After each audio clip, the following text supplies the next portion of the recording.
சிறகடிக்க ஆசை சீரியல்ல இனிய எபிசோட்ல நம்ம மீனா ஒரு சூப்பு வைக்கிறாங்க. அத குடிச்சு பார்க்குற நம்ம ஸ்ருதி, "இவ்ளோ டேஸ்ட்டா இருக்கே! நான் யார் யாரையோ செஃப்பா கூட்டிக்கிட்டு வரணும்லாம் யோசிச்சுக்கிட்டு இருக்கேன்.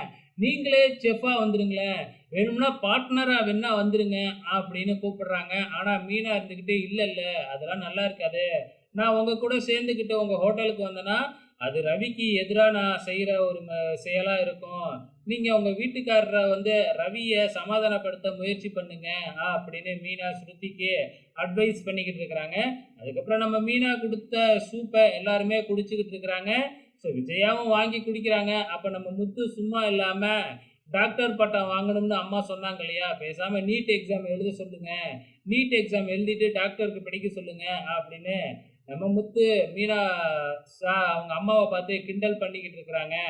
அப்ப நம்ம விஜயா இருந்துகிட்டு, நம்ம வீட்டிலேயே டாக்டர் பட்டம் வாங்குறதுக்கு தகுதியான ஒரே ஆளு என் பெரிய பையன் மனோஜ் தான் அப்படின்னு பெருமையா பேசிக்கிட்டு இருக்கிறாங்க. அந்த நேரம் பார்த்து நம்ம மனோஜ் அடி வாங்கிக்கிட்டு ரத்த காயத்தோட வீட்டுக்குள்ள என்ட்ரி குடுக்குறாப்புல. ஸோ இந்த நிலைமையில வந்தா என்னாச்சுன்னு கேட்பாங்க இல்லையா? அதே மாதிரி கேட்குறாங்க.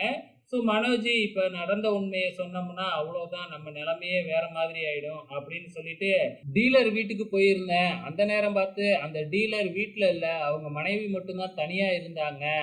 ஸோ அந்த நேரம் பார்த்து அவங்க கிட்ட தப்பா நடந்துக்க ஒரு ரவுடி வந்தான். நான் தான் இடையில புகுந்து அந்த ரவுடிய அடிச்சு தொரத்துனேன். அப்படி சண்டை நடக்கிறப்ப ஏற்பட்ட காயம் தான் இது அப்படின்னு அள்ளி விட்டுக்கிட்டு இருக்கிறாப்புல. ஆனா இவரு சொல்ற கட்டுக்கதைய யாருமே நம்புறதா இல்ல. ஆனா விஜயா மட்டும் இத நம்புறாங்க. ஏன் ரோகிணி கூட நம்பவே இல்ல.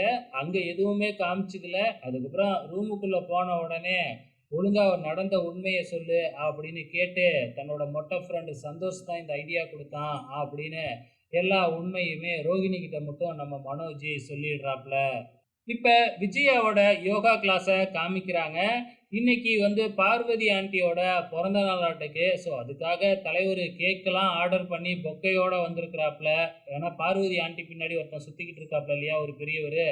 ஸோ இது ஒரு ஃபன்னா கொண்டு போயிட்டு இருக்காங்க இல்லையா? ஸோ அந்த கான்செப்ட் தான். இப்ப நம்ம மீனா கிட்ட தான் ஃப்ரூட் பொக்கேலாம் ஆர்டர் பண்ணியிருப்பாப்லயாட்டுக்கு. ஸோ மீனா இங்க டெலிவரி பண்ணிட்டுலாம் போறாங்க. இத பார்த்துட்டு இந்த சிந்தாமணி வேறையா பொறாமப்பட்டுக்கிட்டு இருக்கு. இதுலயே இவ அதிகமா சம்பாரிப்பாளாட்டுக்கே அப்படின்னு சொல்லிட்டு. இப்ப விஜயா பார்த்தீங்கன்னா, பார்வதி கிட்ட அவரு நடந்துக்கிறத பார்த்துட்டு, அச்சச்சோ! என்ன இந்த கிளாஸுக்கும் ஆப்படிச்சுருவாங்களாட்டுக்கு அப்படின்னு பயந்துகிட்டு இருக்கிறாங்க. ஸோ வெயிட் பண்ணி பார்க்கலாம். அப்கமிங்ல என்னத்தான் நடக்க போகுதுன்னு.